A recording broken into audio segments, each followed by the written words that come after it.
somebody jumped into the Zoom meeting and it turned out that it was Messi.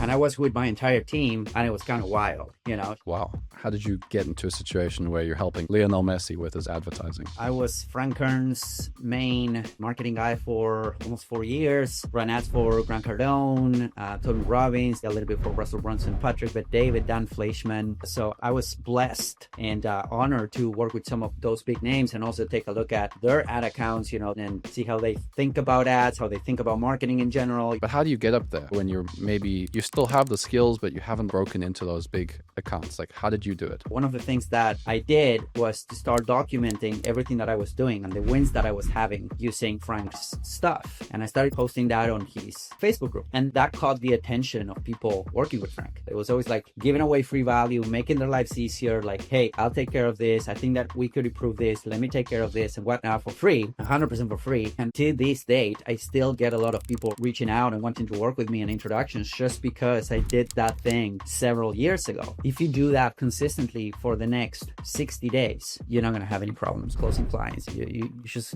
going to need to build a waiting list. Yeah, putting yourself out there is the biggest cheat code. People think it's a personal brand. I mean, we could talk about it that way, but it's more just having an online presence. But what does that actually look like from a tactical standpoint? Yeah, that's a great question. I think it comes down to... Okay, so today I'm here with Hernan Vázquez, and bro, you have done a lot of stuff for a lot of big names. You've spent a lot of money for your clients. You told me just before the interview, it's $150 million in ad spend. Yeah, we're getting close to 150 million. We're almost there. I think this month we're gonna blow past it. So well, that's crazy, because I think a lot of people, a lot of copywriters, they get nervous when even their ads even get $10,000 of ad spend behind them. But it's a different thing to actually be carrying, the Amex card for the client and actually putting that card in the account and actually spending that kind of money, and the names that you've worked with too, right? Would you mind telling us a little bit about the kind of people that you've run ads for and you've helped? Yeah, for sure. So I was Frank Kern's main ad guy, marketing guy for almost 4 years. Ran ads for Grant Cardone, Tony Robbins, Dean Graziosi, a little bit for Russell Brunson too, Patrick Bet-David, Dan Fleischman. We talked a little bit about Messi, because we ran some ads for him. That was super fun. So I was blessed and honored to work with some of those big names and also take a look at their ad accounts, that ad spend, and see how they think about ads, how they think about marketing in general, all of that good stuff. So it's been fun. How did you get into a situation where you're helping Lionel Messi with his advertising? Yeah.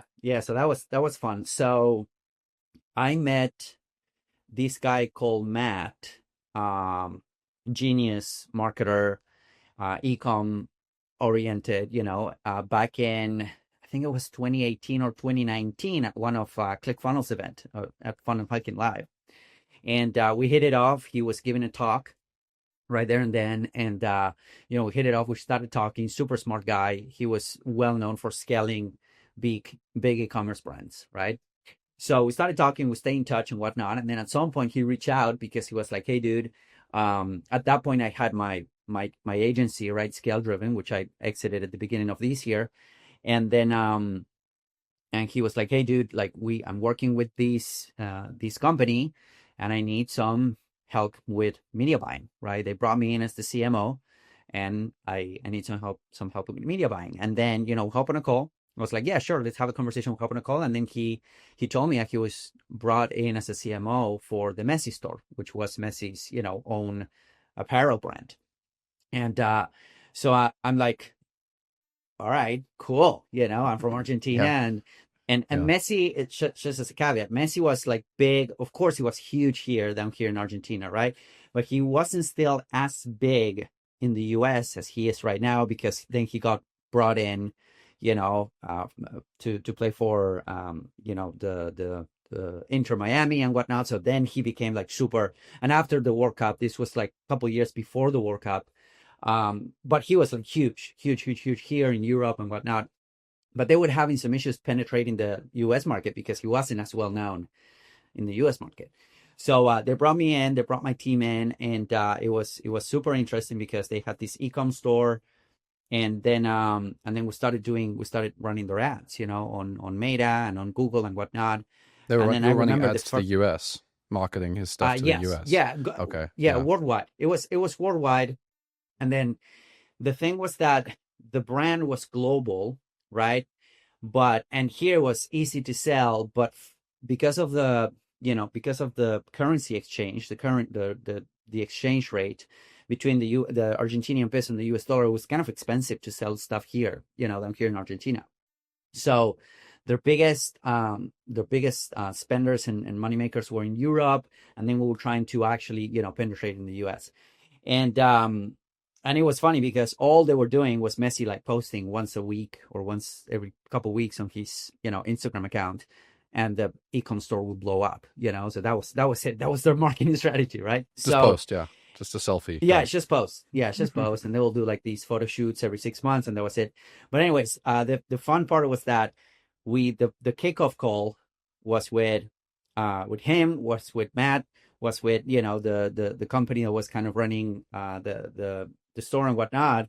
And then we jump on a call and then somebody jumped into the Zoom meeting. It was iPhone, and it turned out that it was Messi. It's just like dropping in and saying, "Hey guys, thank you so much for, for the work that you're doing and whatnot." And I was with my entire team, and it was kind of wild, just That's having cool. him on the call for like 5 minutes.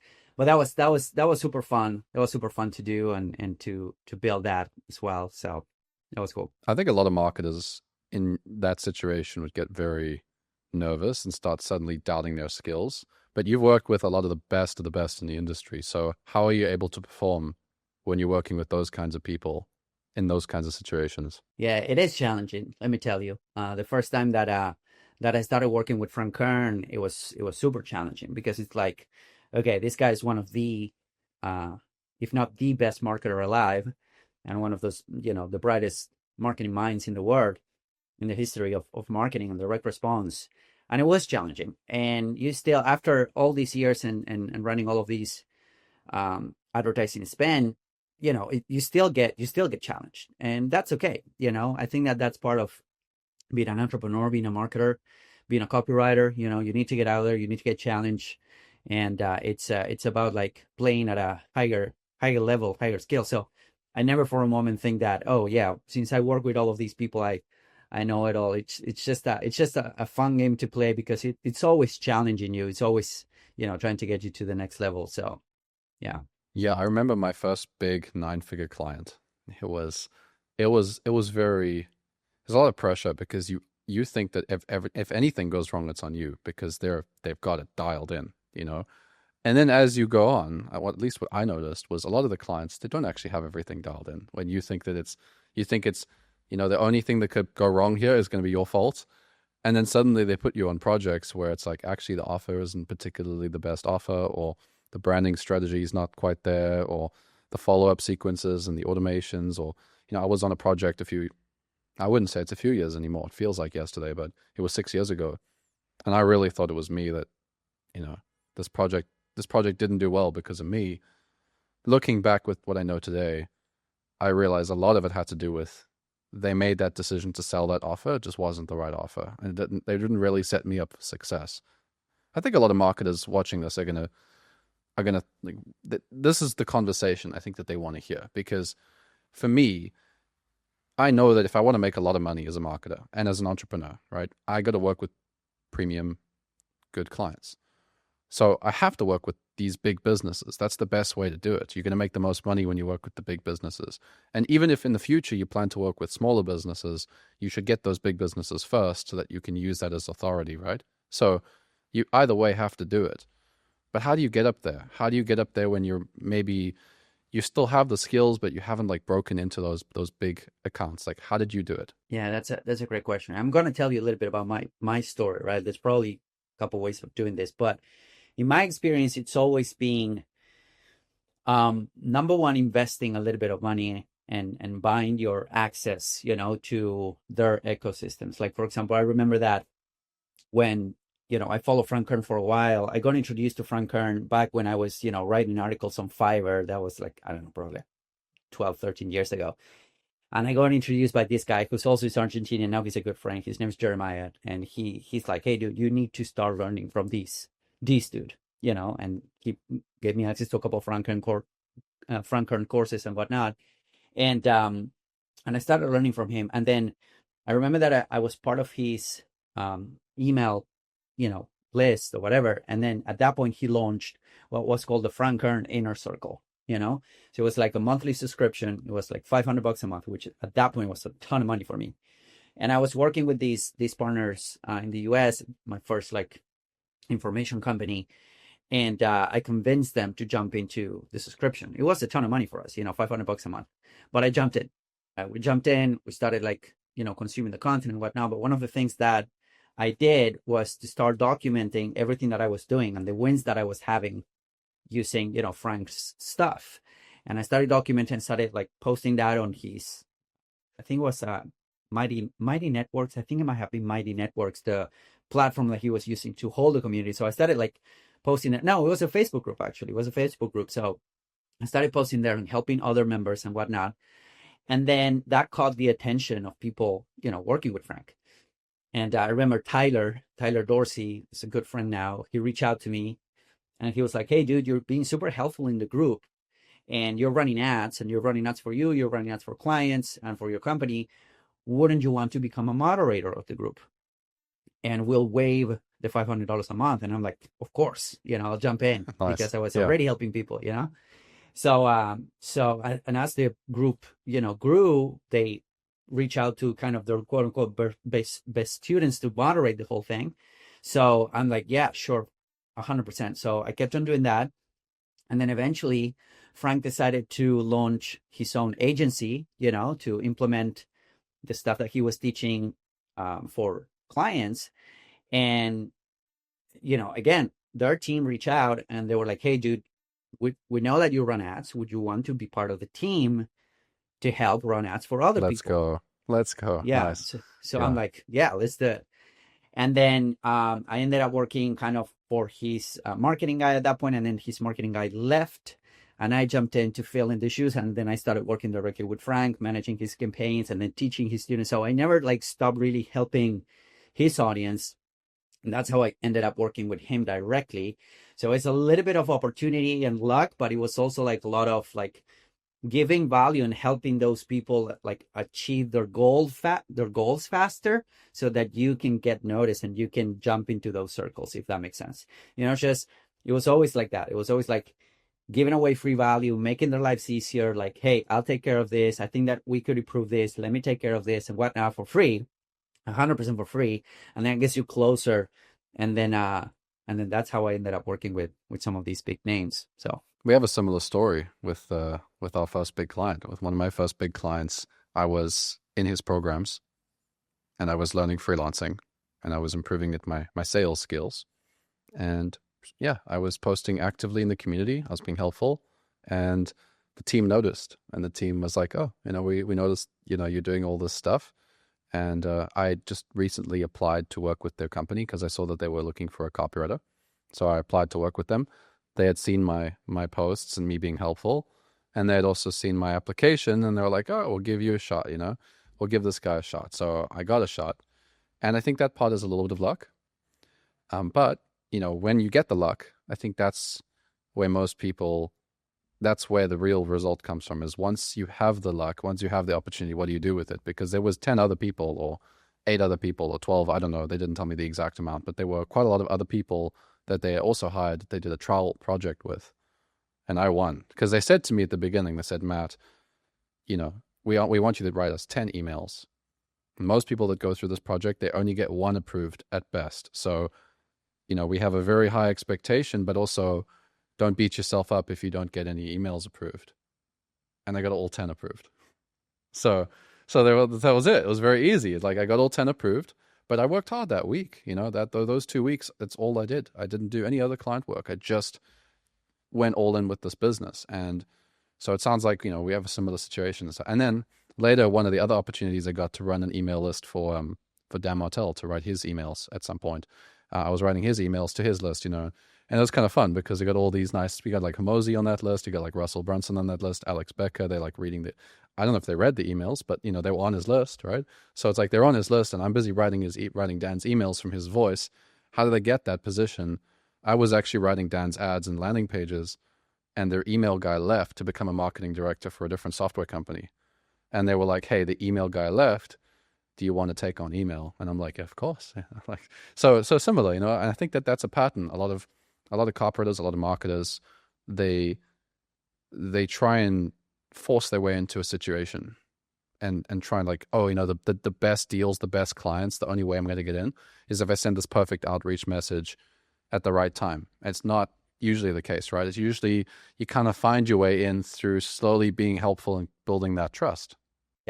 Yeah, 100%. And I think that it makes sense, right? In hindsight, because now like in hindsight, and now that I have kind of you know, my own ads running for my own offers and whatnot, and these people too, they get like a ton of outreach messages. Like we're talking about hundreds, especially Dan. Like Dan Martell has probably a couple million DMs every single At this month, point, yeah. you know. No, Yeah. yeah, no kidding, because they do run a lot of DM campaigns, so they get like it's insane how they manage that. But anyways, a lot of people will reach out and say, hey, I want to do free work for you. What can I do? Right. And I think that's not the right question to ask, because now you're putting the responsibility of giving you work into the other person's, you know, hands. And you know, super busy people, super high profile. And so I think it's a lot better to understand kind of their agenda, when they're going, what they're trying to, you know, to grow, and then commit to that, commit to help them grow, commit to help them, you know, build their business. And just, you know, just one connection can change your life. Like, because, you know, I started working there, me personally. Then thanks to that connection, I ended up working as a marketing director for Cardone. And then today, to this date, I still get a lot of people reaching out to me because I'm still like in Frank's, you know, library of teaching. So they will see my face and whatnot. This was like probably, I don't know. Well, it was right after the pandemic. So couple of years ago. So my face is still there, and I'm still like getting, you know, connections and people reaching out and wanting to work with me and introductions, just because I did that thing several years ago, right? So that one connection can change your life, but you need to, I did exactly what you did, which is like, I remember that they reach out, they're like, hey dude, we want you to run ads for our clients. It's going to be a super high demanding jobs. You're going to have a ton of accounts. You know, this is Frank's, you know, legacy and voice and brand. So you need to be. And I remember that I called my mom and I'm like, Mom, what do I do? And she was like, dude, you're going to do great. Just focus. And I said yes to that opportunity. Of course, I, you know, got scared, like really, really scared out of that. But I'm like, yeah, let's do it. And I didn't do anything else for several months to get to the level that they wanted me to be at. And then the rest, you know, it's kind of history. But yeah, totally. Super similar stories, which is interesting. It's fun. One of the things I find interesting about the best, biggest clients is they're actually sometimes easier to work with than the smaller clients. After you like get the learning curve right, it's actually a lot easier.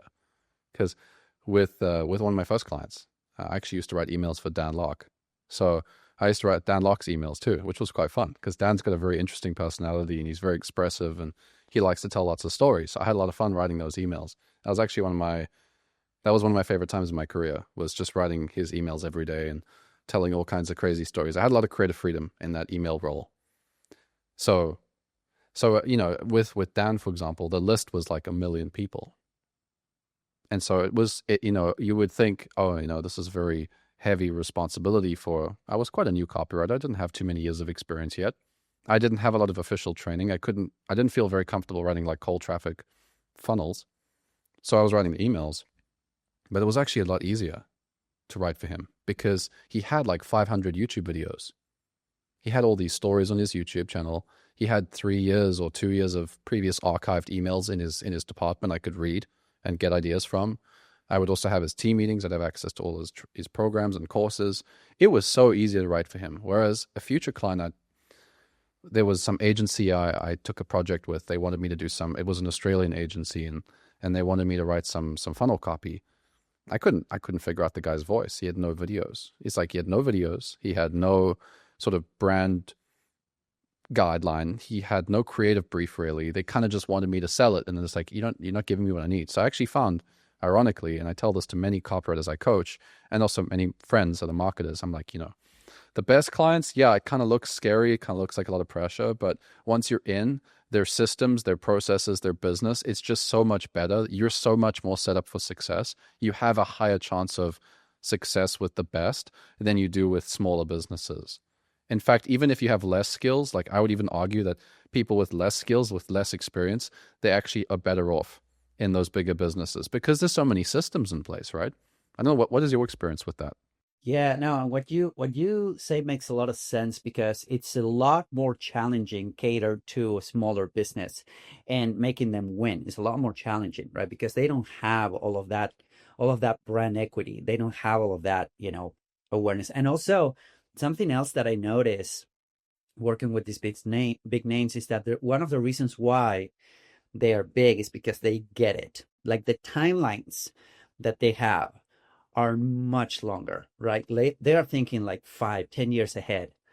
So that means that if you write an email or you launch an ad, in my case, and it bombs, let's do it again. And let's do it again tomorrow. And let's do it again tomorrow, right? So it's funny, we just had, like, we went through Alex Hormozi, crazy launch a couple of weeks ago. And that was amazing. That was masterful. But one of the things that he said in one of his content pieces was like, I do something and then I check results 3 years from now, right? So it's like, let's do this content thing. Yeah. So I'm going to spend a ton of money and a ton of time on putting out massive amounts of content into the marketplace. Like, we're talking about hundreds of pieces a day, right? And I'm just going to forget about it. And then I'm going to check 3 years from now about the results. And that's what he did, right? Like, massive amounts of content, huge goodwill in the marketplace. And then right hook on this offer that he launched, and they made a ton of money, like 9 figures in a weekend, type stuff. It's crazy. So so I think that's one of the things that these guys get is the timelines, right? So if you send an email and it doesn't work, it doesn't get the open rates, doesn't get the hook, it doesn't produce sales, or you launch an app, you launch a new offer and it doesn't really produce, they're like, no big deal, let's do it again, because for smaller clients, the risk is much higher because you launch something and it doesn't work, and then it becomes heavy. So what you said made a lot of sense, which is like, hey, if you're starting out, it's much easier and better for you as a marketer, entrepreneur, to go after those big names, and then once you have the track record, then you go and work with smaller businesses, because that's where the tough things come up, if that makes sense. So I really like what you said. Yeah, I think this is also interesting because when you work with those smaller businesses later, after you have the authority, you get better deals with them. You get more aggressive deals because you're the one that's taken businesses to the promised land, So if I say, I mean, I had this with one of my clients. They constantly were like, well, what did you do when you were working with Dan? What did you do with Dan? What do you do with Dan? I say, well, I did this, and kind of downplay it a little bit. It's like, I don't think it'll make sense for you guys where you're at your level, like with all the genuineness in my voice too. Like, I did genuinely mean it, but it's like the frame was great for me. The frame was amazing. It was such an easy sales process because they're here, and I usually work with people here, and I want to be here, and I want to help you guys get there. But there's a lot of work that we have to do as a team to get there. But the frame is so good because when you're there, you can charge a very, very premium retainer, and you also know the journey to take them where they want to go. Whereas if you just started here and you have no other previous experience, and now you're going to try figure your way out to get to the big league, you don't know what those companies look like internally. Like seeing Dan Martell build his business, seeing his systems, seeing how he runs a marketing department, seeing how he runs his executive leadership team. That gives me a very holistic perspective when I go work with the marketing business, because I'm like, this is what it actually looks like at the top levels, you know? Yeah. Yeah. Yeah. No, So totally. when it comes to when it comes to like, I mean, ads, right? Ads are changing all the time. And I know Hormozi put together 2,000 ad creatives. There's a lot of people arguing about like, oh, you really shouldn't have that many ad creatives, and then other people are saying, no, you should have like that makes sense that you should have that many, and then copywriters are like, well, a lot of copywriters will say, he just testing whatever he can to make sure he doesn't mess up, and other ones are like, no, he must be more strict. I don't know. What do you think is the well, I got two questions. I think the first one is just sort of how do you make sure that you know where an industry is at. Like for you, you specialize in ads. And then the second question I'll ask later, but the other was like, what do you think of the strategy? But yeah, the first one's Yeah. like, how do you keep up to know how you should be doing things in different times in the market? Yeah, that's a great question. So I think that it all comes down. One of the other things that really helped me out is to spend my own money on ads, a little bit, a lot, you know, whatever the case was. I was always experimenting with my own money. And I was always trying to build and tinker with stuff. Back in the day, we didn't have ClickFunnels, Go-high-level, we didn't have these tools. So it was like hosting a WordPress website, and before not even that, like HTML websites and all of that stuff. So I think that tinkering and playing with your own money and putting your own like putting yourself at risk in a sense, right? I think it gives you an edge because especially when it comes to ads, it changes so much. And I've done ad courses in the past, and I basically stopped doing them. Right now I teach frameworks other than, hey, this is how you launch a creative, this is how you launch an app. Right now I teach frameworks, and you as a copywriter will know that technology might change, but the basics don't, right? What make people buy, what make people think, what make people take action, it didn't change. It's not going to change. It's millions of years of development. So sticking to the basics is the way to do it. But I think that to answer your question, the game, at least on ads, you need to be playing the game. You need to be advertising for you to understand what works, what doesn't work. On Meta, for example, you might have a call with a Meta rep or a marketing expert, right? And they pair you once you're running ads. They pair you with a marketing expert or a Meta expert, right?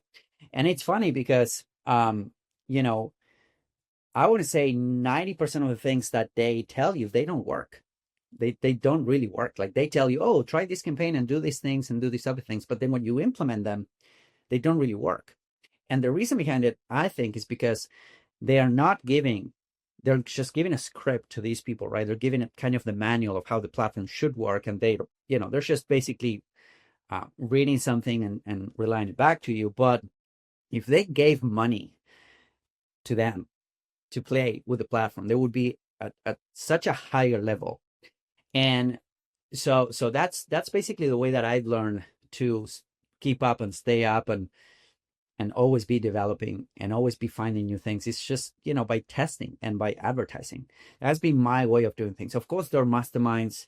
I have several masterminds, peer masterminds and whatnot, but then you realize as you grow as a marketer that masterminds and that type of groups, they're not that much about the tactics, but they're more about the strategies, right? Hey, we're implementing this strategy and it's working.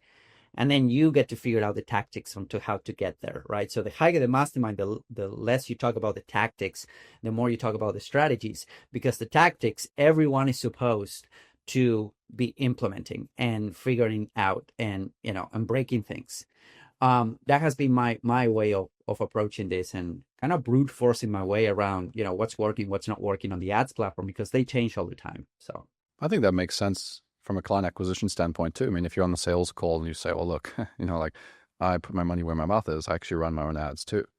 I think it's a good thing to do. I mean, if you're a copywriter, for example, and you want to work with a personal brand, you don't have to have a YouTube channel, but I do think that you should have an active presence on social media, because you're literally about to represent somebody else's brand with 2 million followers and you don't have any posts. Like, give them something to show them, hey, I literally am doing this for myself. you can get an idea of how I carry myself online. You best be assured that I'm going to do my best to carry you online, you know? And I think that that's, I mean, that's part of what I've done with brands, because most of my clients have been personal brands. And I just thought, you know what, I'm not going to just grow brands. I'm going to build my own personal brand, because that's what I do as a business owner. So just from that perspective, I think that makes total sense to be able to run the account yourself. What about marketers that don't really, like, let's say that they don't have an offer, or they're not quite sure what, I mean, you could say that their service business they could run ads for, but what do you think of, I mean, like for me, I'm not running ads right now. I've grown most of my business from word of mouth and from my personal brand, but I actually do want to start running ads. I really do want to start running ads. So what would you say to somebody like me? It's like, how do I go about learning that skill and just testing stuff? No, that's a great question. And to your point, I think it makes a lot of sense. You should be doing the stuff that you want to be well known for, right? It's like getting fitness advice from a unhealthy person, right? You're not gonna trust on that person. And I talk to a lot of agencies all the time. I do consult with agencies. I help them marketing teams, and the first thing that I check, especially if it's an ad agency, it's like I go into the Facebook ads library to see if they're running ads, right? And it's funny because I had this student, this agency that I'm helping grow, and I've been coaching them for a couple months. And he told me, listen, I was able to, so we had this, they had this sales goal, and the client was between them and another client and another agency, right? So they were like at the final stages of winning or losing the account. And my student said, okay, well, let's see if this other agency is running ads for themselves. And it turned out they weren't running ads for themselves, right? And my student was running ads. So that was the decisive factor, which is like, hey, we put our money where our mouth is, right? We are running ads for ourselves to grow our brand and whatnot. So that was the deciding factor of the client picking them and choosing them between the other agency. And to your point about growing a personal brand and where do you start, the fastest and the easiest thing that you could do to start running ads is to grab your best performing content, like organic content, whether it is videos, like social media videos or written posts, whatever that is, right? Your best organic content, and just put a little bit of money behind that content. Like I like to run, for example, engagement ads, right? For that type of content. And then when you're selecting who you're going to show your ads to, you want to pick, your ultimate amazing ideal audience, right? So if you want to target people that have lists, okay, you're going to talk to them. And if you want to talk to people that, personal brands, right, you want to talk to them, but you want to put a little bit of money behind that. That's the easiest, fastest way to get started with ads, because number one, it's inexpensive. You can spend like $5 a day, $10 a day, $20 a day. Doesn't matter. Because you're keeping people within the platform. If you run an engagement campaign in Meta, you're keeping people within the platform. So $20 a day goes a long way. It gets you a lot of eyeballs, gets you a lot of impressions, gets you a lot of reach. Because you're keeping them on the platform. Facebook won't charge you so much because they're still there. Exactly. Versus taking somebody outside of the platform through for example, a conversion campaign where you're going to be paying a premium, because also you are leveraging their machine learning, right? So when you're looking to get purchases, you're going into Facebook and telling Facebook, hey, Facebook, give me purchases or purchasers, people that have been purchasing some other similar products, and they charge you a premium for that, right? That makes sense. But when you do engagement ads, they don't. And the CPMs to reach those people, the cost to acquire, the cost to advertise, the cost to get those eyeballs is way lower. So that's a strategy that we implement for every client, that I like to implement for every client, with like 5 to 10, maybe 15% of the total budget. Most of the budget goes towards direct response ads, like generating a positive ROI, getting a lead, getting a schedule, getting somebody to buy a low ticket offer, getting somebody to jump into a challenge, whatever the strategy is. But 10% to 15% of their budget goes towards content, like pushing out that content. And you can start there, because it does take a little bit to pick up. It might take maybe a month, maybe 2, maybe 3 months. But as you start growing your personal brand, then you can create custom audiences, which are buckets of people that are engaging with your content. And then to those people, you can show them something else. like a call to action, hey, join my list and whatnot. But that's the easiest part, the easiest way to get started. Okay, so I want to go a bit deeper here with you. So you said that you can target, let's say, for example, those personal brands with the engagement. What does that actually look like from a tactical standpoint? Yeah. So from a tactical perspective, if you want to target, let's say, people that have personal brands, you can target, you can layer interest, right, on Facebook. So you go into the ads manager, you go into your ad account. When you're setting up the campaign, you set the campaign for an engagement objective, right? So people are going to engage with your content.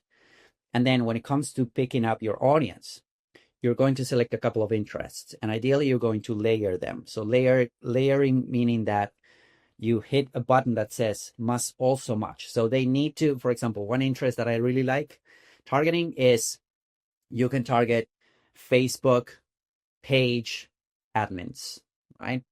So you know that these people, they have a Facebook page. So you layer that with another interest that are Instagram profile admins. So you know that the people that are going to be seeing your ads, they have a Facebook page and they also have an Instagram profile, and they're admin of those profiles. And then the third layer, if you really want to target these people, are Facebook payment users. So that's another interest that's targetable on Facebook. That means that they are spending money on ads. They're using the Facebook payment platform, over the past 30 days or 90 days, right? So you have this layer. So let's say you want to target on the US, right? You want to target the US, or you want to target the big five, the big four, which are US, Canada, United Kingdom, Australia. You can add Ireland, you can add New Zealand and whatnot. But if you use this interest, then you know that these are people that they have Facebook pages, they have Instagram profiles, and they're spending money on ads. And then at the creative level, so that's in the targeting level. And at the creative level, which we can talk a little bit about creatives and how important they are. At the creative level, you're going to talk about, here's how to grow your personal brand. Hey, if you have a personal brand and you want to monetize it, here's how to do it. So you're going to tailor your messaging to those people that have personal brands. So that's the most laser focus that you can get. And again, since you're running an engagement campaign, your costs are going to be lower than if you want to target these people with that level of detail for a conversion campaign or something like that. That's a different strategy, but that's how you do it at the tactical level, if that makes sense. I think if you have very good creative, like if you're a copywriter and you have a very good creative on an engagement ad, for a business like that, they're high intent. Let's say that they're currently looking for a market to help them grow. Just having that creative with the right messaging in front of them when they're in that high intent mode should be enough. I don't think you necessarily even need the funnel for the most part. Like I've had many people come to me, I never do Calendly link. I know some people use Calendly links, that's great, but I've never used a Calendly link in any sort of outreach. I would just send a message to somebody, say, yeah, we're really interested.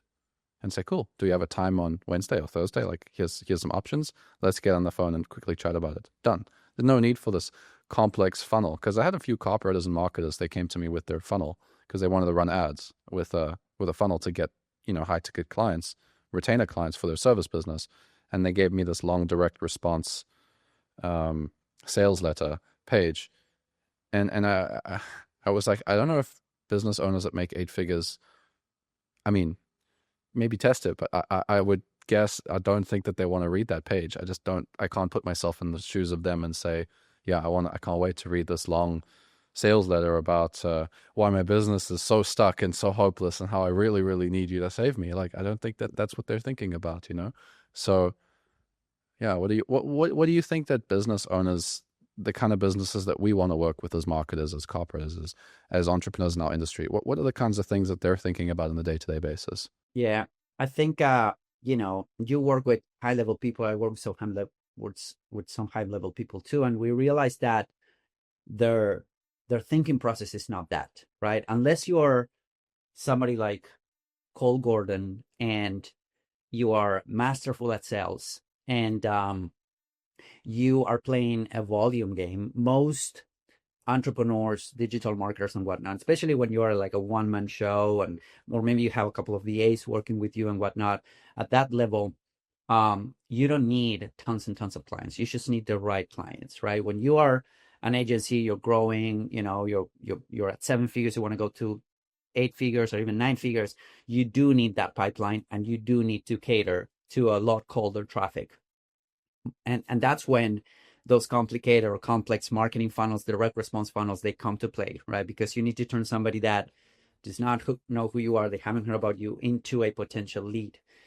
But people that are at the peak of their level, I think that what they're looking for is a much scarcer resource, which are good people to work with or good people to bring into their team, right? So you go the other way around. I have a lot of ads people and marketers coming at me and saying, hey, I want to run this funnel to get retainer clients. And I'm like, I mean, you can try it, but you're going to talk to a lot of cold people that they do not trust. They do not trust you yet. They haven't, been exposed to your content. So there's a better way to do it, which is the personal brand way, one way of doing it. The helpful way is just go crazy on communities, just go crazy on communities, go help people. And then it's a much smarter way of doing that, rather than trying to get the direct response thing working, because it might take you a couple months. It might take you a year to crack the code on those funnels. So I think that there's a better way to do that, especially if you want to land these, super high level people, if that makes sense. I think so too. And I just personally don't like the idea of being on dozens of sales calls a week, which is, I think, what happens when you run many of these funnels. Because if it costs you, I don't know, $200 to get a qualified sales conversation, it's like, if you got a close rate of, there's pressure. I think it's a lot of pressure. You're on a call you paid $200 for of your own money. Now you're talking to someone that may or may not close. It's not just whether or not they close. You also paid $200 to get them on the phone. Let's say your close rate is 33%. It's like, I don't think that's the kind of business I would want to build. I built my business mostly with introductions from my network and referrals, and maybe the occasional application and the occasional cold message that just felt like high intent at the right time to the right person, just fit, that was the right timing. So that makes a lot of sense. I like that.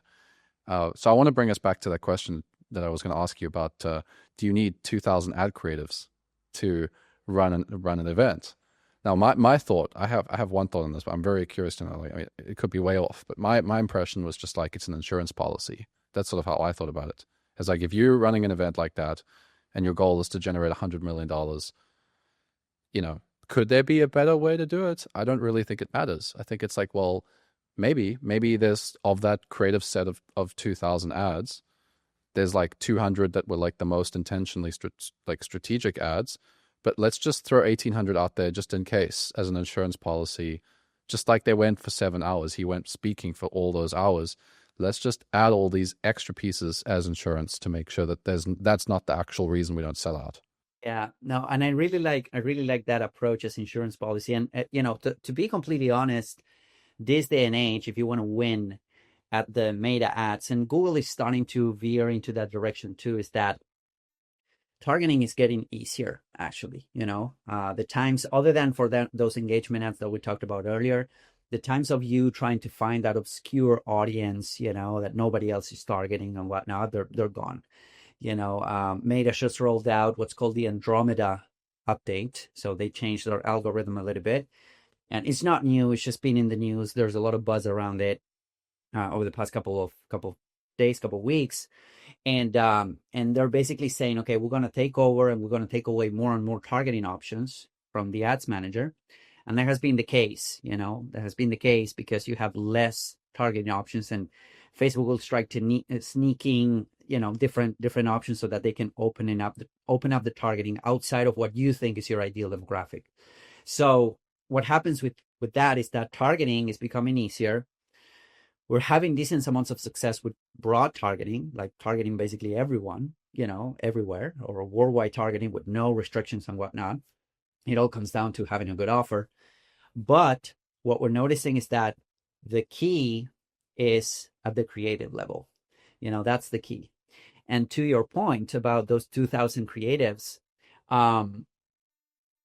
it's definitely the way it works, because out of 100 creatives that we launch for a client or for our own offers, around 80% of those creatives will do nothing. Will launch them, they won't get results. They will get clicks, but they won't get, the KPIs, the response that we're looking for. Now, 20 or rather 19 out of those 100 creatives that we launch, they're going to give us results for a while. They're going to give us results for a while. Every creative that you launch on Facebook, on Meta these days, they have an expiration date. The minute that you launch them, boom, Facebook stamps an expiration date on them, and you throw that out there in the marketplace. So, yeah, there's a reason behind it, because there's millions of advertisers out there, right? There's not a lot of new people coming into the platform on Facebook, on Meta. The timeline, it's completely sold out. That's why we've been seeing an increase in costs, to acquire customers and to get leads and to get booked appointments. Exactly. For the same amount of eyeballs. So it's like more people competing for the same amount of eyeballs at higher budgets. So offer and demand, the cost for an eyeball tends to go up, right? So it's interesting, because I've heard Dan Kennedy said a couple of years ago that we are getting closer to real, quote unquote, costs to acquire customers. And Dan Kennedy, coming from the infomercial side of things, where they would spend $1,000 to get a buyer and whatnot. We're getting closer to that, and we're getting closer to those costs. And we need to make this work with those costs. But to your point, there's a mechanic reason as to why Meta will put an expiration date on your creatives, because of that, because they want to keep the platform fresh. So a lot of advertisers experience ad fatigue a lot faster than what it used to be, maybe a year, 2 years, 3 years ago. Right now, creatives are dying a lot faster than what they used to, because again, Facebook forces you to always be launching new creatives. It forces you mechanically, because otherwise starts charging you more to serve the same ad to new people. So a lot of people are saying, well, but my audience is in the millions, and my ad only got maybe a couple, 10, 20, 30,000 impressions. Why is my performance decreasing? Well, that's the reason why. So you need a lot of creatives, a lot more creatives than what we used to make your ads work, number one. But also number two, again, we have this 80-20 ratio, which is 100 ads we launch, 19, they give us good results, but they die out maybe a week from now, 2 weeks, 3 weeks from now. But then one ad out of 100 turns out in what we call a golden ad. Those golden ads you can run for a lot longer than your run-of-the-mill, your regular ads. Those ads, they'll get a ton of engagement. They'll get a ton of comments. They'll get a ton of shares, but that's 1 in 100. So you need a ton of creatives, especially when you have such a high volume of ad spend. I think they spend $4 or $5 million, over 2 to 3 weeks. So when you're pushing that much volume, you need a ton of creatives to back it up. Now, for the most part, for most of the entrepreneurs and business owners that are spending, that they might not be spending 7 figures a month, that's the vast majority of people, right, out there on Meta. You do not need thousands of creatives, but you do need to launch new creatives frequently. I like to do it every week. So every week I would launch 5 to 10 new creatives for my offers, whether I need it or not. Whether we need new creatives or not, I will launch them, because as ad fatigue sets in, we have new creatives to kind of replace the ones that are dying off. And this is kind of the game we play right now. Does that make sense? Yeah, it makes sense. So you need a lot of creatives, copywriters. Are you hearing this? Are you hearing this? Are you hearing what's happening? I'm starting to see this the same sort of thing with organic marketing. The way that organic distribution works today is really just ad platform. It's like the algorithm is very similar. It's like, how do we keep people on the platform as long as possible? We put this video in front of you, this video in front of you. Which one?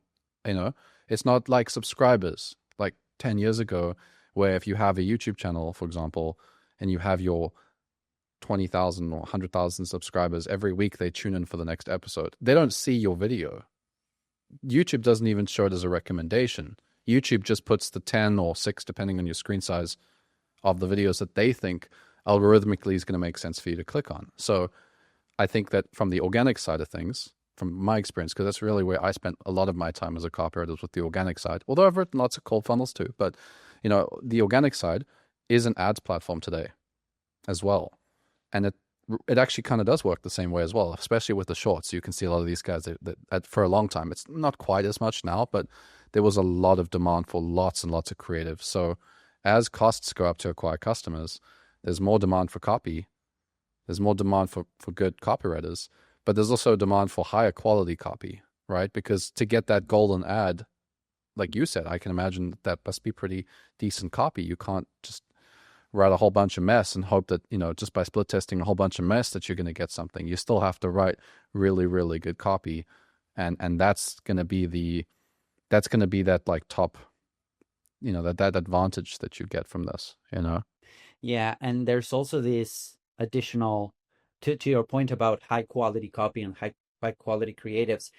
With AI, you might think, well, with AI, copywriters are not going to be that much in demand, but that's not true because there's a lot of garbage, out there. The quality and the quantity of garbage, it got exponentially, increased with AI. So right now, really good creative, really good copy stands out like a lot more than before. Because when you see all of this garbage that AI is putting out, and most people, they do not know how to use AI, or they use AI and it's really generic and it doesn't go anywhere and whatnot.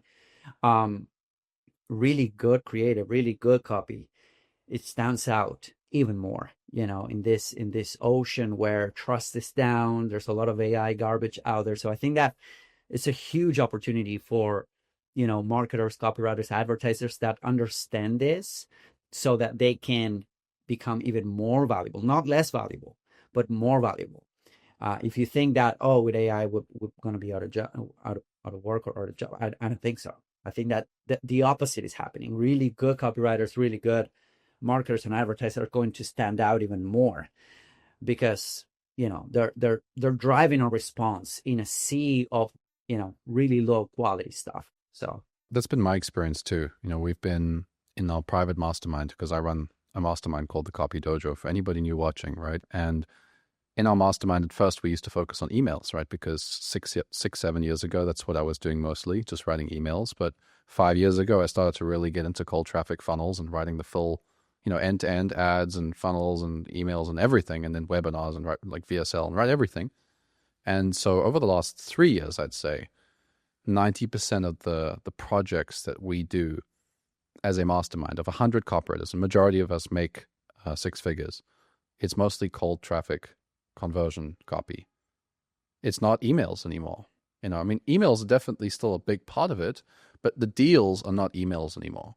That's not what the job post is. The job description for a business is we need a creative strategist, or we need an ads copywriter, or we need a direct response full stack copywriter. Full stack is a term as well.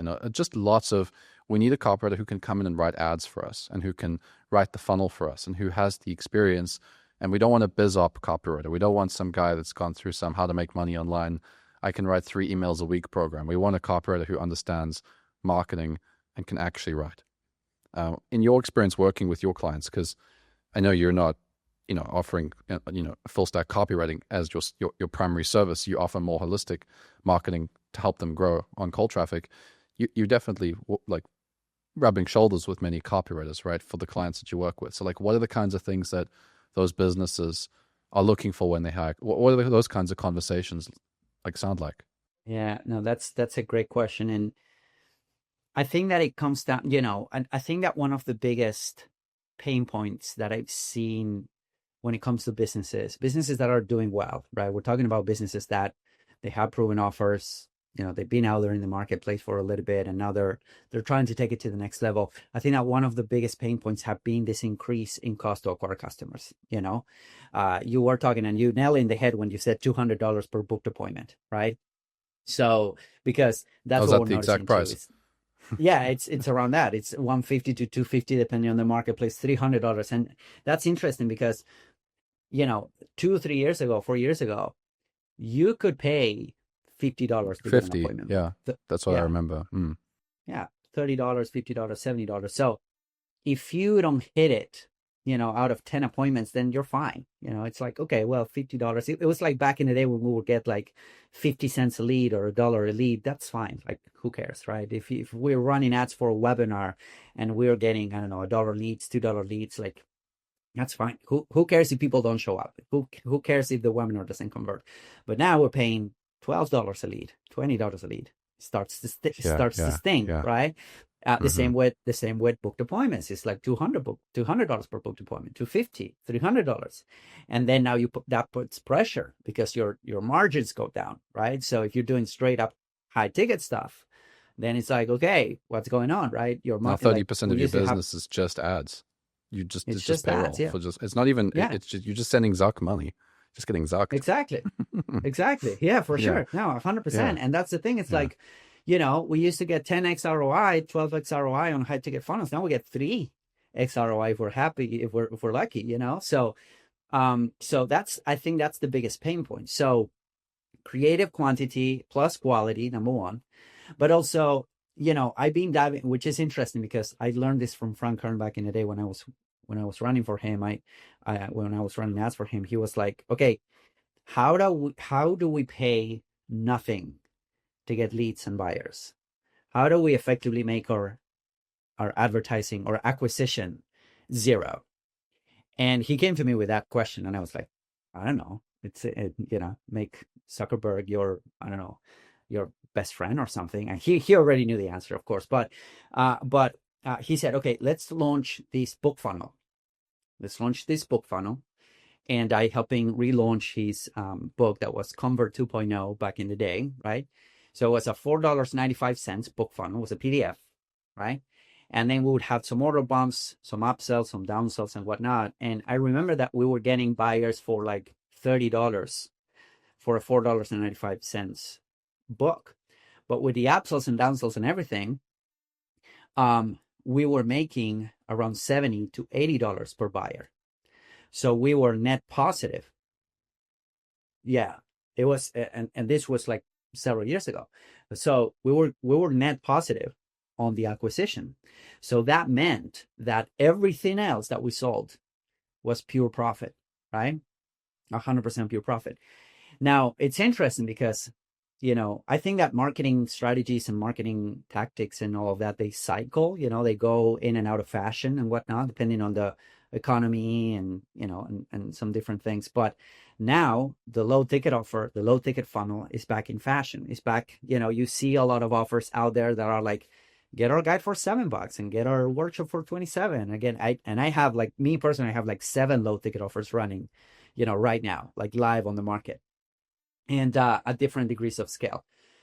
And that's something that it's kind of back in fashion, because if you think about it, and again, it never went out of fashion. It's just back in fashion because the math doesn't work the way it used to, especially for high ticket consulting, coaching, personal brands, right? It does not work the way it used to. So now we're not profitable. In fact, right now, the goal of a low ticket offer, a low ticket funnel, has not been to become profitable again, or because of the costs, right, to acquire customers, but rather it's about liquidating as much as possible, as fast as possible, right? So at scale, if we are liquidating 60, 70, 80% of all of the advertising spend, then we're happy these days, right? We used to be profitable. And now when a client comes and say, oh, I have this low ticket offer running and it has a 2x ROI. And I'm like, you need to scale. You can scale. You have meat to the bone. You can scale, because the goal of these offers is not to make money, but it is to fill up your calendar, to fill up your email list, to get you buyers and all of that. So it's been pivoting towards more and more of those strategies. And I've seen that they do become really, they just make a lot more sense, because you're not trying to convince a stranger from the internet to shed out 5K, 10K, 15K, 20K out of nowhere. But you're starting with, it's the typical coffee before marriage. It's like $7 thing. It's a book, a free plus shipping book, those type of things. So those things are back in fashion. But nice. I like those. I'm glad that they're back. Yeah, I love it. Yeah. I used to write that kind of stuff, and it was like, went away for a while, and suddenly everything was just about these VSL book or call funnels. That was just, everything was just spend as much money on ads as possible to get people into this VSL funnel straight to book a call. Crazy sales team, 50 people sales teams. I just thought it's such a bloat for info, because you're spending all that money on ads. You got a high ticket product. When you have, like, let's say, for example, a $5,000 product, I think a lot of people don't realize that, once the handoff, once the sale has been made, in marketing, we only think about the marketing side. But you and I, because we run our own offers, that there's another side to it, is actually satisfying that purchase. And if you have a $5,000 offer, if you spend, okay, so let's say you spend, I don't know, like, let's say it costs you $1,500 to acquire that $5,000 customer, okay, which is great. I mean, you make 3x sort of. They spent $5,000, even though you only get, $3,500 minus the sales team. It's actually like $2,800 or something minus the processing and everything. You only end up getting like $2,500 of that. If you get that, it's actually probably even less than that. So you only make like $2,000 from that sale, maybe. But, and we didn't even talk about the executive team, but okay, whatever. Let's just say it's $2,000, right? So you make $2,000. So you feel like you got a $2,000, you made $2,000. The customer paid $5,000.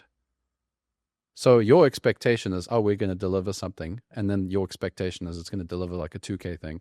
Whereas the customer's like, I just invested like all my financial savings for this business thing. So the weight, I think a lot of people also didn't realize that there's a lot of weight to a $5,000 offer, that you spend all that money to acquire the customer. The math might even still be positive. Like, you still ROAS positive, but the customer expectation, a lot of the guys in our industry, they got wrecked by that because they got these courses for $5,000, $10,000, and their actual infrastructure wasn't there to actually support those people at the level of the expectation that those customers had.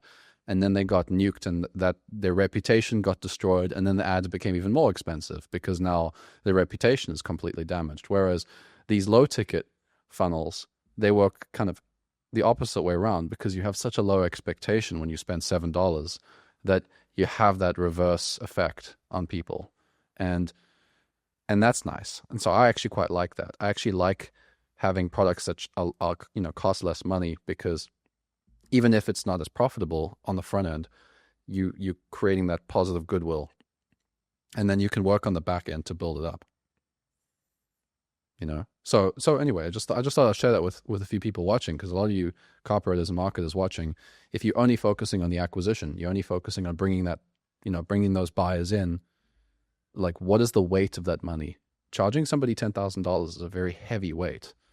If they don't get the return, if they don't get more than $10,000 back from that purchase, you're going to have trouble. And most businesses do not have a very good ROAS on a 10K offer. Like, it's not easy to run that kind of operation, especially as ad costs go up. So what do you think? I have another quick question. So what do you think of my prediction now, I just predicted this. I'd love to know your perspective, because I don't run ads like you do, but so we got these low ticket funnels. They've been quite profitable, these like self-liquidating offers, and they used to be better in like 2018, 2019. You can go positive. You can get 2x ROAS on your low ticket offers, which was amazing.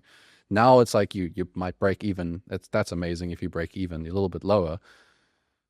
But then I'm like, okay, well, now I think launches are going to get back into fashion, where you do more launches and you do like live launches as a low ticket offer, like these challenge funnels. And I was saying that since the beginning of 2025. And I just was so happy when Hormozi did his, because I was like, I've been saying that this is the model that's going to be the best mathematically, because there's so much urgency. There's a real timer to it too. So it forces the purchase, because there's a real launch instead of an evergreen low ticket. I think that these live low ticket offers is kind of like the future for, you'll make a lot of money like that. What do you think? Do you think that that's like one of the best games right now for clients and businesses? Yeah, no, I think I do think so, and I think we think a lot alike on that. And it's interesting, because I had a conversation with a CMO probably 2 weeks ago on where the industry is heading. Right, he was the CMO for an 8-figure high ticket coaching company, and they were seeing the same thing. Right, they were seeing, oh, costs are going up. The sales team is not performing. People are not trusting us enough to give us that kind of money as fast as they used to. They leaning a lot into funding and all of that. So where do you see the industry going? And I had the pleasure and honor also with working with some of these, live events or challenges or workshops and whatnot. Like, for example, we did one at the beginning of this year for Dan Henry. I helped Krista Mashers. Well, yeah. So he ran a challenge for like 4 or 5 months, and then we did the same for Krista Mashers with his, with her, events, and they've been doing live events for the past, I don't know, 8 years, and they've been crushing it. Here's what I'm noticing is that you run a $47.97 challenge, and this is something that we tested too, right? I think it's a combination of stacking low ticket offers and branding with these live launches, right? And what do I mean with that? I mean that when we were talking with the CMO about where the industry is going, we found out that our cold advertising, our cold ad spend, right? Again, top of funnel, people that do not know who we are, they haven't heard about us. They go to two main routes or two main like pools. And I want to say that 80% of that to 90% of that goes to these low ticket offers, right? Goes to having more than one. I'm a big believer of having an ecosystem of low ticket offers, right? Like more than one at different price points, so you can have a $7 thing, a $47 thing, a $97 thing, and you attract different market segments like that, and you try to liquidate as much as possible fast, right? And then we do, as I mentioned, 10, 15, 20% on branding, brand awareness, pushing out the content and whatnot. So that's kind of our top of funnel strategy. So on one end, we're growing the brand awareness. On the other end, we're monetizing, we're going with a low barrier of entry type of yes, right? We're building the list and whatnot. Now, for everything that has to do with live things, whether it is a webinar, free or paid, whether it is a challenge, a live event and whatnot, we move them to the second tier, which is mostly warm traffic. And I think that what Hormozi did was to run a lot of cold traffic, but I think that 50 to 60% of that ad spend that we talked about went to his warm audience, went to monetizing all of the people that have been following him, all of the people that have been buying from him, or consuming his content. And that's one of the reasons why the launch works so well, because, and this is something that we notice, and we track this with Hyros, with this ad tracking tool from Alex Becker.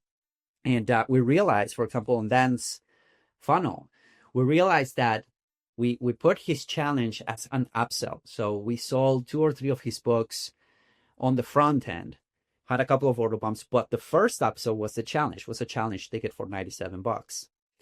And around 7 to 10% of front end buyers that bought a book will end up buying the challenge, right? So that's good. Like an upsell for a low ticket offer that converts at 7 to 10%, it's healthy in my opinion for my benchmarks. So around 7 to 10% of people were buying the challenge. And then we had some other upsells just to liquidate costs, right? I'm a big fan of having something that is recurring, like low ticket recurring, like communities and whatnot. As like a one-time offer at the back. Yeah, exactly. So we did that. And then on top of that, we run cold traffic directly to his challenge. The thing is that we were paying around $150 to get a $97 buyer, right? Sorry, could you say that again? Which is not bad. How much? Yeah, we were paying around $150 to get a $97 buyer, right? For cold traffic. It's pretty good. So that's not bad, right? It's not bad. We're like, 60% liquidation. So that's pretty good. But here's what we found is that when he did the challenges, right? He did like a 3-day version, and then he did a 5-day version and whatnot. What we realized is that people that were buying the high ticket, the back end high ticket package, it was a $20,000 offer on the back end after the challenge. Most of the people that were A, paying in full, B, jumping into that offer, were people that came from the book funnels, So because we were able to track, right? They bought the book, they bought the challenge, and then some people bought some other stuff, some people didn't, but then they attended the challenge. And we realized that the highest ROI, people that were jumping into that back end offer, were people that were coming through the book funnels. The second tier of people were people from his warm audience, from his organic traffic, that were buying the challenge and then attending. And then the third tier was people that were buying the challenge out of cold, like out of Yeah, cold okay. traffic, That's interesting. you know? So we said, Wow, okay, that's then very we need to interesting. double down. Yeah, so we need to double down on the book, because if we can sell the challenge as an upsell, if we can sell the challenge on the back end with emails, if we can sell the challenge to warm audience with ads, then the ROI of those campaigns is much, much higher. So just to recap, bottom of funnel is all about low ticket offers that upsell people into these live events, right? And then on the back end, they convert a lot more because they, they came through these low ticket offers. Does that make sense? Yeah, so there we go. Okay, so we're back at 2018. So now the only difference now is that you just don't have an evergreen pre-recorded webinar. You just have it's just a challenge instead, but it's a book funnel. And the books can be PDFs, right? They don't have to be actual free plus shipping offers. Exactly. Okay, I'm cool. actually, And you can I do like have a a free little mini plus. order bump with like audio, right? An audio version of the book as an order bump. Yeah, for sure. So I'm doing this, I'm doing this for a free plus shipping. And and now I'm split testing the free plus shipping version with the PDF version, and there's no change in conversion rate. It's actually cheaper for us, because we don't have the fulfillment on top of it. We can run worldwide. So there's a lot of benefits of just doing like PDFs, versus free plus shipping. Of course, it's nice to do a free plus shipping book and whatnot, because people that tend to get the book, they tend to buy more over the long run, and they have a higher Yeah, that's LTV. where it But comes to like you need the right kind of client with the vision to say like, I need this book in their house because that's I'm permanently in their life versus being on Facebook, right? So it's like, yeah, we might be making the same money. It might be cheaper to run the digital, but with the right business, they would want to put that book in your hand because they know the brand value of that, right? Yeah. yeah, exactly. So, but yeah, like that's why I love low ticket offers. And most people that I know that are crushing, and this is something that I learned back when I was working with Grant Cardone, they would have like 6 book funnels and 4 workshops running at any given time, spending a couple $1 million a month in ads, um, liquidating, I want to say maybe 50-60% of that right away, filling up their calendar steam, and then anything else, boot camps, 10x growth con, like all of those stuff was mostly warm traffic, if that makes sense. So yeah.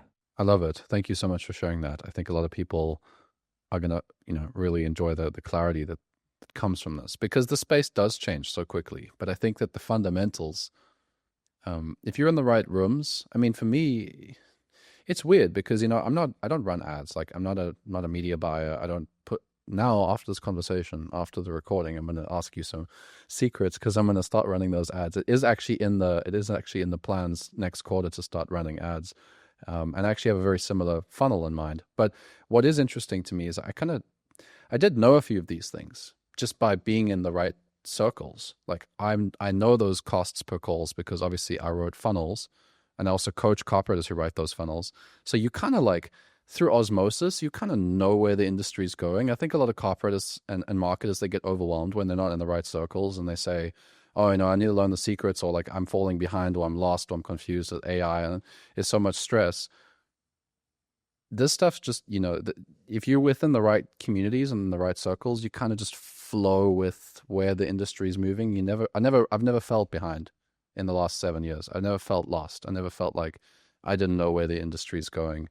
And I don't know that for me, I think it was circles, but I'm curious in your perspective, like how have you always been able to stay up to date with this stuff? Yeah, no, and it makes a lot of sense because then you realize, are these results good, bad? Like, where do I go? Like, who do I compare them with, right? And then when you are in a circle of people running either similar offers or with similar challenges, then you realize, oh, well, it's not that my ads suck, or it's not that my copywriting sucks, or it's not that, my funnel, it's just where the industry is going, right? It's where, okay, well, everyone is experiencing rising in ad costs.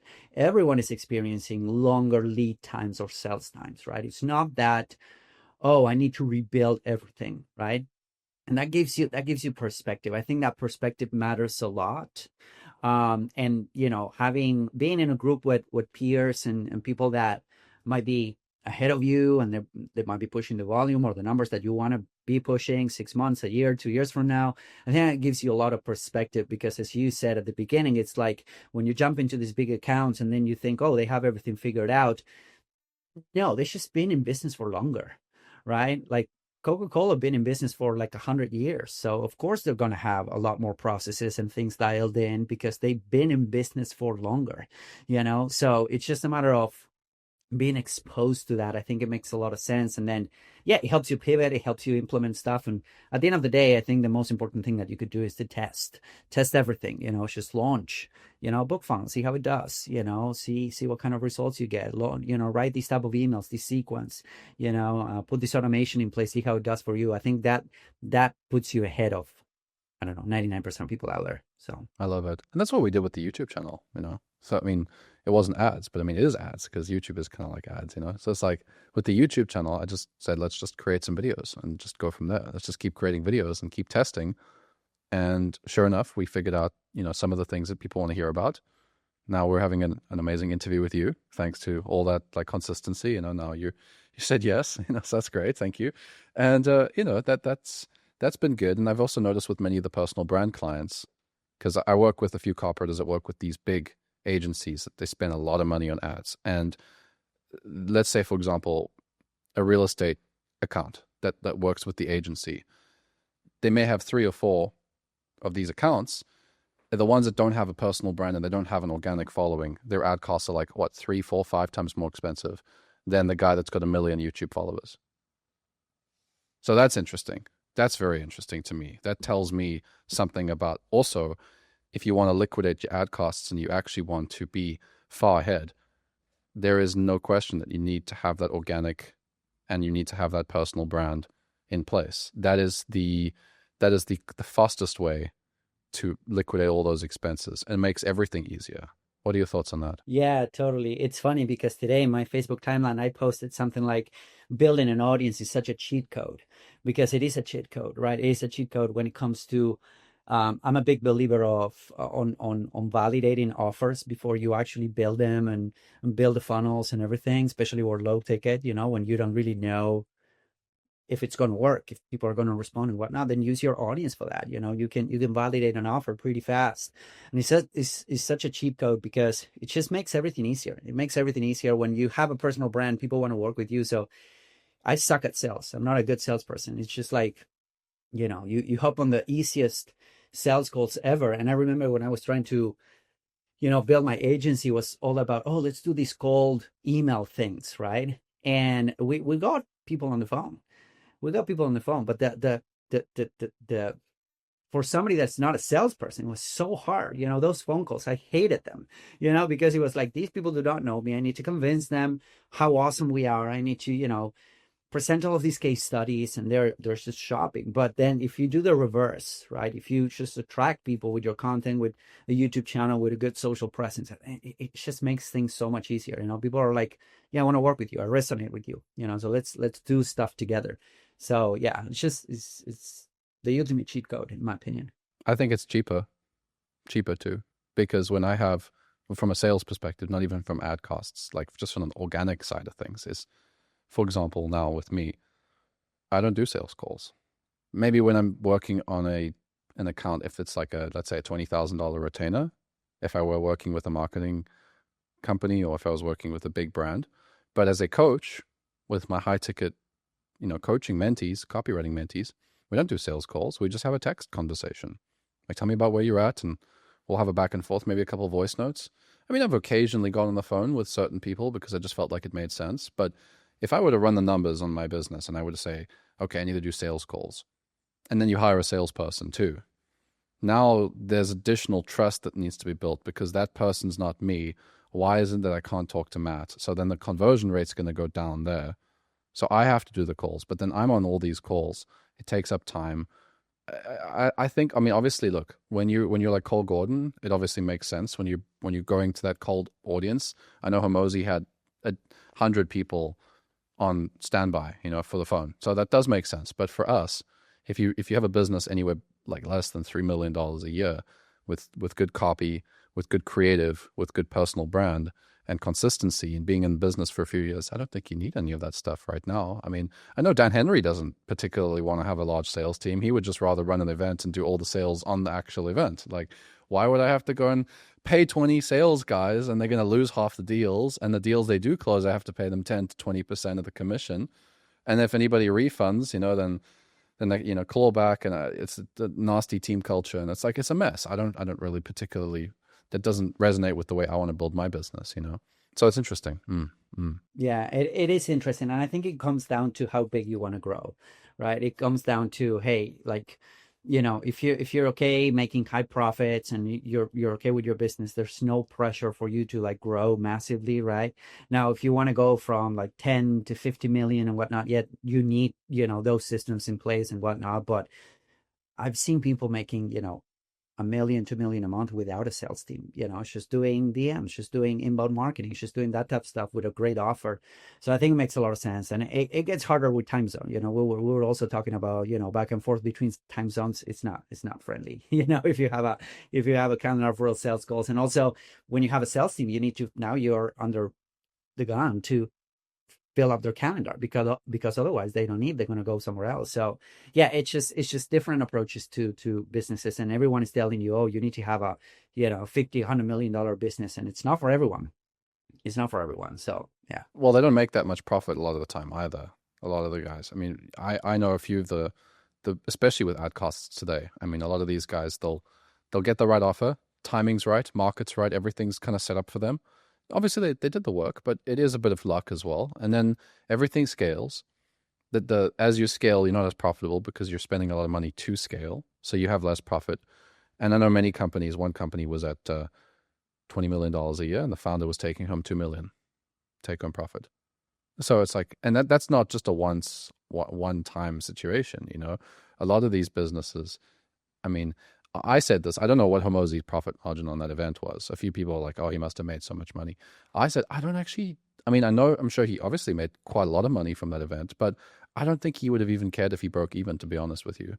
Because I think that the brand value from that, the fact that he will always be recognized as one of the best, will pay him for the next 10 years. I don't even think it matters if he was profitable in that event. Even though most likely was very, very profitable, it doesn't matter for those guys because they're playing a totally different game. If you're playing that game, makes sense. But if you're playing I want to have $3 million in my pocket every year with a very small team and a very comfortable calendar so I can spend time with my family, very, very different business model. So no, this has been a very great chat, Hernan. I really enjoyed this. I have one question for you before we wrap up here for the copywriters, because the copywriters are going to say, okay, so there's so many things that are changing. Obviously, got to learn cold traffic skills. I got to be able to write these creatives. Got to write these funnels. How do I get these clients? That's the question. It's like, what's the approach? What would you say? One thing that you could tell them about how they should look at closing clients in the current economy? Yeah, and I think that it comes down to putting yourself out there. But definitely putting yourself out there, so that you can get chosen to do that work, right? Because people will choose you over, like, there's, I don't know, you throw a stick somewhere and a media buyer will pop up. So there's a reason why, people say, no, I want to work with you, right? And that's because I'm out there, I'm documenting, I'm putting myself out there, I'm trying to be helpful in communities, in groups. Now I have my own communities and help them get results. But initially when I didn't, I just went into other people's, communities and groups and try to be as helpful as possible. And then if you do that consistently for the next 60 days, you're not going to have any problems with closing clients. You're just going to need to build a waiting list or something, because you're not going to have any issues with that. So yeah, putting yourself out there is the easiest, biggest cheat code. People think it's a personal brand. I mean, we could talk about it that way, but it's more just having an online presence. That's what I've started to call it. Have that presence. Just be visible. It doesn't matter if you get 5 likes on a post or 10 likes. It's not about, this is not inbound content marketing. Like, we're not doing it for that reason. We're doing it to be in front of people. I mean, I saw your posts on Facebook. You were actively posting, and I was like, oh, this guy's cool. And then I remember seeing your page, and I thought, oh, he's done some pretty impressive stuff with some big businesses. And then I forgot about you for a month, as we all forget about each other, And then again, you popped up, and the next thing you're in Japan, and there's an affinity bridge between me and you because I love Japan, and now you're in Japan. I'm like, oh, this is cool. And then next thing I heard from a copywriter, they say, oh, Hernan's the best at ads, one of the best at ads. He knows ads. And I was like, yeah, I know that guy. I've seen him on Facebook. And then a week later, somebody else mentioned your name, and they're like, no, Hernan, you got to interview Hernan. And I was like, okay. So like for the copywriter, you're watching this, there wasn't a specific touch point there. There's like 5 different moments where I, hear about what Hernan's up to on Facebook and what he's up to in life. And then next thing you know, then we were chatting for a little bit about something. And then now we're here having this lovely conversation. So it's like, that is really how it works. And it's not about necessarily closing the client, because you could make a friend with a media buyer. You could make a friend with a video guy, or you can make a friend with a funnel tech expert. And next thing, he's on a big project for a funnel, and they're all looking for an email copywriter or an ads copywriter. And he's like, well, I'm going to look good if I recommend this guy because I know this guy's good. I'm going to look good if I recommend him. But also, like, I also want to have some friends. Like, we're in a very isolated industry. We're all over the world, So let me introduce this copywriter. Boom. Next thing, you got 2 clients from this guy. You got done. There's no need for. It is easy to close, but you have to have the skill. You have to have the skill. You have to have a culture fit. You have to do what we talked about at the beginning of this interview, where when you do get those gigs, you don't disappoint. Because if you get those gigs and you just kind of disappear and you're late on deadlines and you promised all these things and you don't deliver, they're not going to give you gigs again. But I don't think anyone watching till now is like that. So, well, thank you so much, man. I really appreciate this. I had a lot of fun. I learned a lot from you. And where can people find you if they want to learn your secrets? I know you'll probably find them with your ads, but where can they find you? Yeah, for sure. Now so I always say that if you follow me, if you click on anything and then you're done, I'm going to be chasing you around over the internet. So, I'm getting your ads now as well. Vázquez. Yeah, for sure. So it's Hernan Vázquez in all socials, So I'm mostly active on Facebook, the Facebook timeline. That has been kind of my go-to. But yeah, it's Hernan Vázquez in all socials. So perfect. Cool. I'll also add it to the description of this video. Cool. Well, thanks so much, and chat soon, man. Thank you, man. Appreciate you.